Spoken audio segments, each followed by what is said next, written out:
I stared at him for a full 3 seconds, wondering if I'd misheard, or if the founder's son had finally inhaled enough vape smoke to kill the last surviving brain cell in his skull. My girlfriend is taking your office and your position. Be out by noon. He said it with the confidence of a man who once microwaved aluminum foil and blamed the microwave. I burst out laughing. Not a polite chuckle. No, the kind of laugh that erupts when life becomes so stupid it circles back to comedy.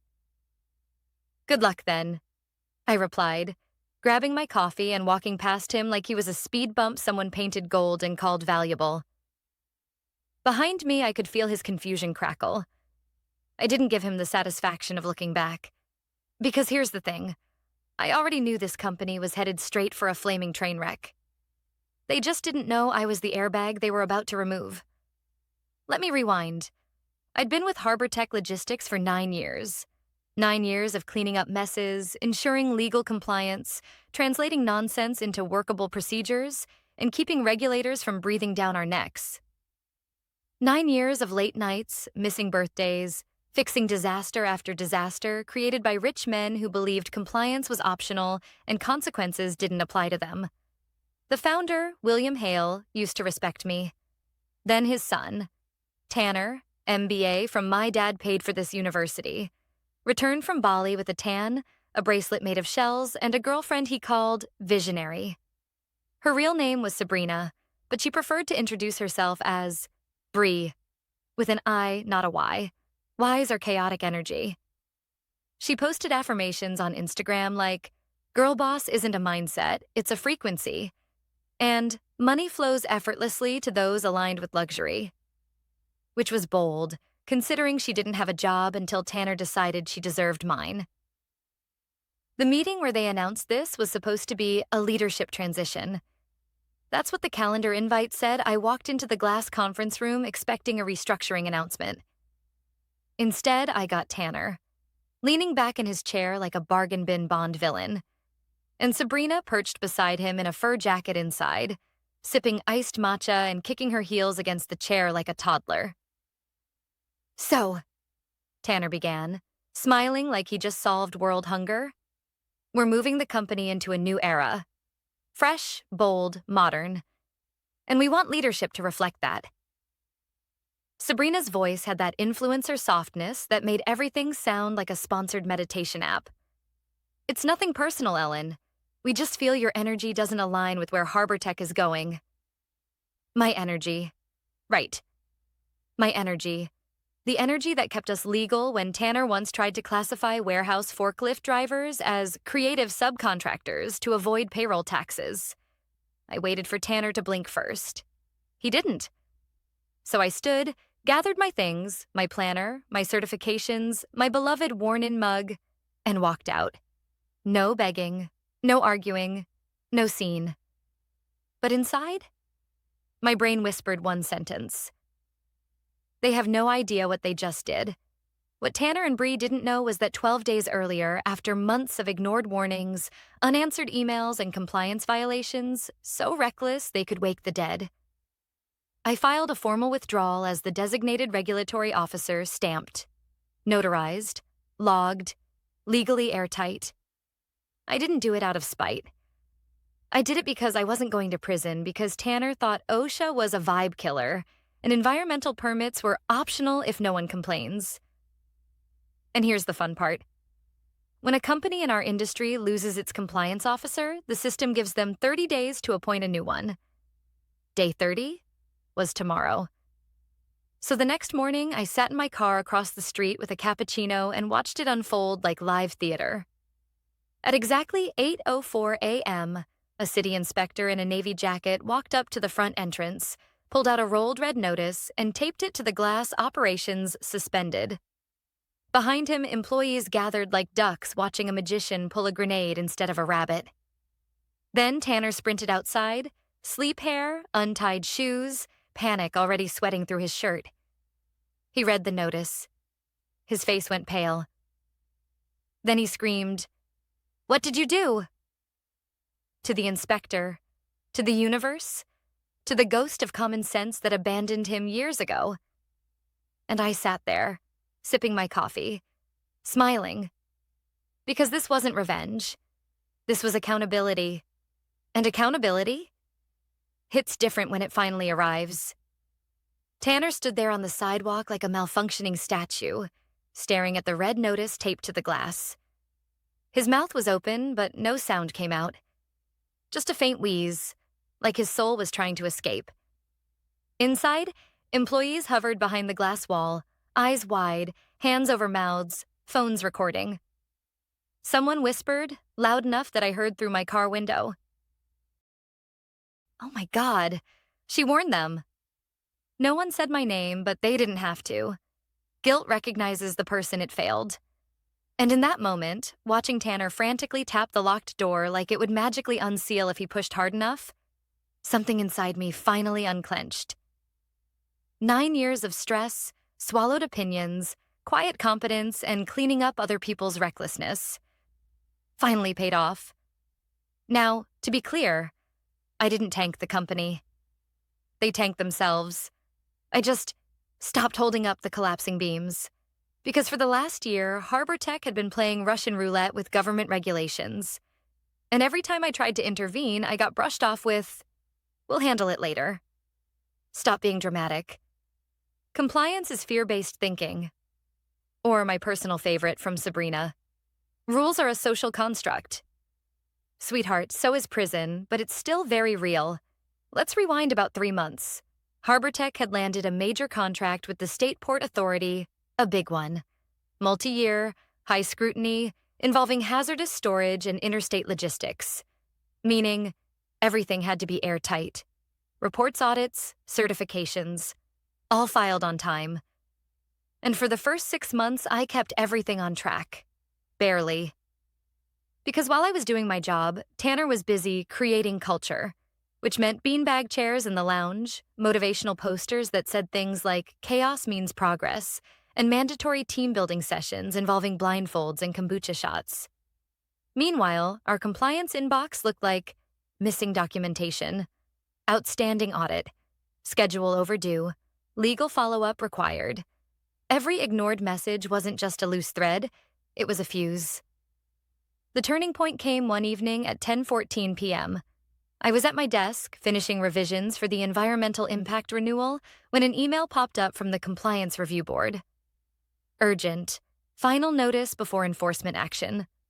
That wasn't a warning. That was the last step before consequences. I forwarded it to Tanner, the founder, and Sabrina, who by then was already unofficially involved in decisions she had no qualifications for. 5 minutes later, Sabrina replied, "No punctuation, no greeting. Can this wait until after the lunar retreat? I'm not in a mental space for stress or in a compliance violation threatening hundreds of jobs and millions in contracts." And she wanted to wait until after her yoga retreat. I stared at the screen until the absurdity settled into certainty. They weren't going to take responsibility. So I stopped absorbing the impact. 2 weeks later, after documenting every warning, every missed deadline, every red flag, I contacted my attorney. Not to sue. Not yet. Just to ask one question. If a company ignores compliance responsibilities and refuses to act, am I legally obligated to stay responsible for consequences? His answer? No, but you need to resign officially, with proof, signatures, and time-stamped filings, and make sure you keep records. So I did. Signed. Notarized.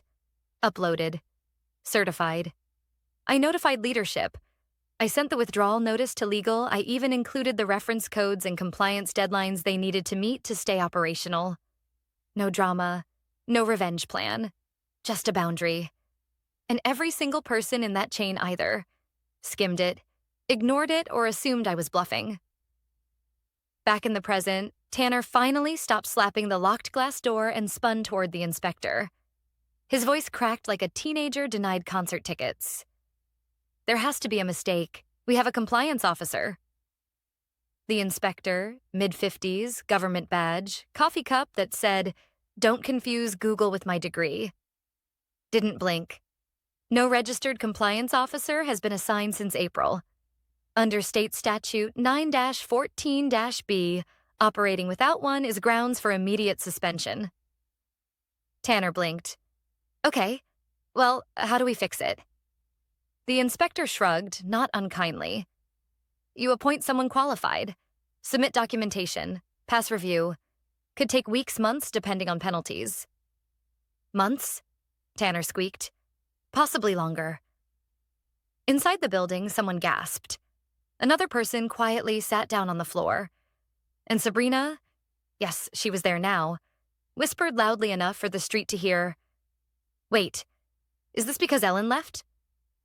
The inspector looked at her, confused. But I knew. Everyone did. Harbor Tech wasn't spoiled by bad luck. It was collapsing under the weight of ignored responsibility. And whether they liked it or not, I wasn't coming back to catch them. By noon, the news had spread through the building faster than free donuts. Harbor Tech's doors remained sealed. The red suspension notice, bright against the glass like a warning label on poison employees, drifted in small clusters outside the sidewalk, whispering, texting, calling spouses, pacing like people waiting for bad medical results. And somewhere in the middle of that chaos, Tanner vanished. Not physically. No, he was still inside. But mentally, he was gone. His swagger was replaced with the posture of a man trying to remember if crying was allowed in corporate leadership handbooks. I watched all of this from across the street with a sandwich and the kind of calm that only comes from knowing you followed the rules and someone else didn't. My phone buzzed. It was Maria, one of the analysts who used to work under me. Ellen, did you know this was coming? I stared at the message. Did I know? Yes. Did I cause it? No. I just stopped being the human firewall between incompetence and consequence. I typed back. I warned them more than once. 3 dots appeared, then disappeared, then appeared again. Maria, they're saying you sabotaged the company. I let out a small laugh. Quiet, tired, unsurprised me. If telling the truth counts as sabotage, maybe they shouldn't have lied to themselves. She heart-reacted the message. No follow-up. People always assume revenge requires action. Sometimes revenge is simply stepping away and letting people experience the results of their own decisions. By early afternoon, the founder arrived. I knew he was coming before I saw him, because the energy shifted. Conversations died. Employees straightened. The air got heavier. William Hale stepped out of a black SUV, posture rigid, face set like concrete. He didn't rush. He walked toward the entrance with the slow, deliberate pace of a man who hated surprises and hated public embarrassment. Even more. He stopped in front of the red notice, read it, then read it again. He didn't swear. He didn't yell. He just exhaled, long and slow, the sound of someone realizing exactly how much had been ignored. Finally, he turned to the inspector. What do we need to do? He asked, voice steady but sharp. The inspector lifted the clipboard. First step, assign a new designated compliance officer. Silence stretched. Then Tanner appeared beside him. Hair messy, face flushed, expression equal parts fear and hope. Dad, I can fix this, he insisted. I just need her paperwork. Her? The founder stared at him. Who? Tanner cleared his throat. Ellen. Like the name physically hurt to say. The founder blinked. Ellen doesn't work here anymore. Tanner shifted. I thought she'd still help. The founder turned his head slowly, like he feared he might snap something if he moved too fast. You fired her. No, Tanner said quickly. I replaced her. With who? And there she was, Sabrina, standing half behind Tanner, holding a designer tote bag like a shield. She lifted her hand in a small wave. Hi, she said softly. We haven't officially met. The founder closed his eyes. Not dramatically, just like he needed a moment of silence for his own sanity. When he looked at Tanner again, there was no yelling, just cold clarity. You replaced our compliance officer, he said flatly, with your girlfriend. She's not just my girlfriend. Tanner started, but the founder cut him off. What are her certifications? Sabrina blinked. Certifications? He stared. You replaced a state-registered compliance specialist with someone who doesn't know what a certification is. Sabrina's face flushed pink. I'm very motivated, she whispered. The founder looked like he aged 5 years in 5 seconds. He didn't speak again. Not to the inspector, not to Tanner, not to anyone. He simply turned and walked back toward his SUV. My phone buzzed again. It was a number I didn't recognize. For a moment, I considered ignoring it, but curiosity won. Ellen speaking, I answered. There was a pause. Then, Ellen. The founder's voice. Controlled. Crisp. Familiar. We need to talk. I said nothing. He continued. I made a mistake letting certain decisions go unchecked. I'm asking you, professionally, to come in and help us correct this. I stared at the building, at the sealed doors, at the silent employees, at Tanner pacing like a caged animal. Then I said, I'm willing to meet, but I'm not walking back in there. He exhaled. Tell me where. I looked across the street at the cafe with wood tables and decent coffee. The same place I had sat that morning, watching everything collapse, I smiled. Across the street, I said. Bring a notebook. He agreed. And as I hung up, one truth settled in. This wasn't the end. This was the beginning of accountability. And maybe, just maybe, a reckoning. The founder arrived at the cafe 10 minutes early. That alone told me everything. This wasn't a negotiation born from pride. It was one born from urgency and consequence, the kind that strips titles and ego, leaving only reality. He spotted me in the corner booth, the same seat where I had watched the implosion unfold. He approached quietly, not with the booming presence he used to command, but with the careful steps of someone approaching a loaded trap. Ellen, he said, nodding respectfully. William, I replied. We sat. No small talk. No apology. Not yet. Just silence and the weight of what wasn't said. Finally, he spoke. I reviewed the suspension notice and the compliance backlog. I nodded. I'm sure that was illuminating. He let out a breath. Not quite a sigh. I didn't realize how much of this rested on you. And there it was. Not acknowledgement. Not gratitude. Awakening. I leaned back slightly. I told the team multiple times we were on unstable ground. I know, he said quietly. I read the emails. He paused. All of them. He didn't say what he must have realized. He had ignored every warning until it was too late. A server appeared with 2 coffees. He didn't touch his. I sipped mine.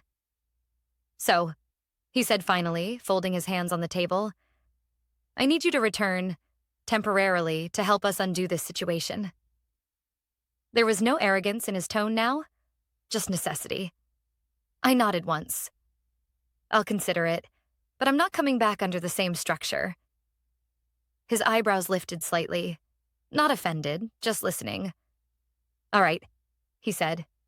Tell me what you want. I didn't rush. If there's one thing corporate environments teach you, it's that silence is a language.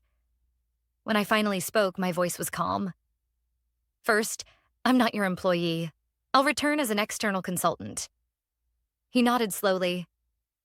Second, I set my own hours. I am not on call, and I'm not available for panic-driven demands at midnight. Another nod. Third, I work directly with you. Not Tanner, not Sabrina, not anyone else trying to cosplay leadership. This time, he didn't nod immediately. His jaw tightened just slightly, but then, agreed. And finally, I said, meeting his eyes, my rate. He leaned back. Name it. I slid a paper across the table. He read it. His eyebrows shot upward. That's higher than what we paid you salary for a year. That's because, I said, taking another sip, I'm not here to fix small mistakes. I'm here to save you from a state-level shutdown and breach of contract lawsuits. He didn't argue. He didn't negotiate. He simply folded the paper, tucked it into his suit jacket, and said, "Send the formal agreement." "I'll sign." For a moment, neither of us spoke. Then he asked what I knew was coming. "Why didn't you tell me directly?" I looked at him. Really looked. He wasn't clueless. He wasn't incompetent. He was guilty of something far more common in leadership: delegation without oversight. "You didn't want to hear it," I said calmly. "And your son made sure nothing reached you unless it fit his narrative." His jaw clenched. "And Sabrina?" he asked. I almost smiled. "She thinks regulations are negotiable, and she believed that because Tanner never corrected her." He closed his eyes for a moment. Processing, recalibrating. When he opened them, there was something new there. Humility. "Ellen," he said, voice lower. "If I had known." I held up a hand. Knowing wasn't the issue. Listening was. He nodded once. Not defensively, not reluctantly, but in acceptance. Before he left, he said one more thing. "Thank you for not letting this get worse." I met his gaze. I didn't save the company, I saved myself. What happens to Harbor Tech now depends on whether anyone finally learns the difference between leadership and entitlement. He absorbed that with a slow, thoughtful nod. Then he stood, straightened his jacket, and left. As soon as he stepped outside, my phone buzzed again. This time, not from an employee, from Tanner. A single message. "We need to talk. Please." I stared at it, expression flat. For years, Tanner treated compliance as something beneath him. Something boring, restrictive, bothersome. Now it was the only thing standing between him and a disaster with his name on it. I typed a reply. "Schedule it through your father. I don't discuss business over text." I hit send. Set the phone down, and finished my coffee. Because for the first time in 9 years, they needed me more than I needed them. And that shift was only the beginning. By the end of the week, Harbor Tech looked less like a company and more like a hospital waiting room after a disaster. Quiet, tense, everyone pretending everything was fine while knowing it absolutely wasn't. I walked in Monday morning, not as staff, not as someone desperate to prove value, but as a contracted specialist with a laptop bag, a calm expression, and full control of the situation. The red notice was still taped to the door, but inside, the energy had shifted. People straightened when they saw me, not out of fear, but relief. Someone whispered, "Thank God she's here." Funny how quickly reputation transforms once people realize competence is not a personality type. It's a lifeline. At exactly 9:02 a.m., the founder called the leadership meeting to order. Tanner sat at the conference table. Hair brushed, posture stiff, expression somewhere between apology and ego, desperately clinging to relevance. Sabrina was beside him, but noticeably quieter, arms crossed, staring at her phone like she wished she could manifest herself into another dimension. I placed a thick binder on the table. Audits, violations, deadlines, solutions. Tanner swallowed hard. "All of that is because of me?" "No," I said calmly. "It's because of leadership decisions that ignored responsibility." His cheeks flushed. "That's the same thing." I nodded. "Exactly." Then I started. Not with blame, though there was plenty to assign, but with structure. "Here's what happens if we do nothing," I said, flipping the first page. Fines, contract termination, civil penalties, and a mandatory 2-year operational freeze. Sabrina let out a tiny squeak. 2 years? You mean like shutdown? I nodded once. Correct. She stared at Tanner like he had personally unplugged oxygen from a life support machine. I continued. "Here's what happens if we fix it." Audit submitted, documentation corrected, training implemented, a new compliance committee formed, with actual qualified oversight. It wasn't quick. It wasn't easy, but it was possible. The room listened. Really listened. For the first time in months, After outlining the recovery plan, I slid a second document across the table. This is an acknowledgement of leadership negligence signed by executive officers. The founder read it with a steady expression. Tanner, however, froze. You expect me to sign something admitting I messed up? No, I replied smoothly. I expect you to sign something stating the truth. His jaw clenched. If this gets out, it could make me look human, I offered. Accountable? Capable of growth? Silence. Then the founder reached for the pen. Tanner stared at him. Dad, the signature is not for the public, his father said quietly. It's for the record, so that the people who fix this mess aren't blamed for causing it. Slowly, stiffly, Tanner signed. It wasn't triumphant. It wasn't glamorous. It was necessary. Sometimes the first step to becoming a leader is admitting you weren't one. We worked for hours submitting reports, requesting extensions, drafting corrective action plans. Every now and then, someone from the team would peek in. Hope on their face, fear in their posture. And each time, I gave them updates that were honest, not sugar-coated. By late afternoon, the first automated acknowledgement arrived. Status: under review, enforcement paused pending corrective verification. Not victory, but progress. The founder let out a slow breath and closed his eyes for a second, as if finally releasing a weight he'd been carrying unknowingly. Ellen, he said, voice steady but softer than ever before. I want to formally offer you your position back. Multiple heads snapped toward me, including Tanner's and Sabrina's. I didn't hesitate. Not because I was emotional, but because I was finally clear. No. His eyebrows lifted.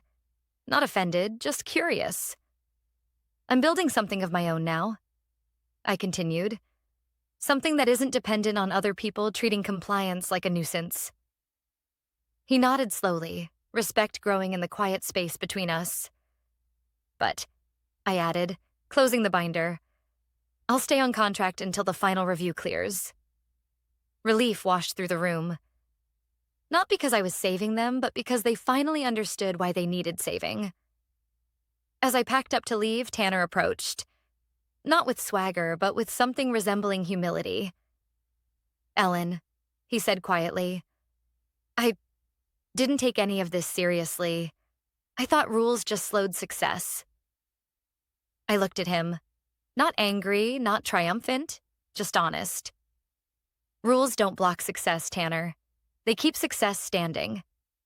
He nodded, absorbing it.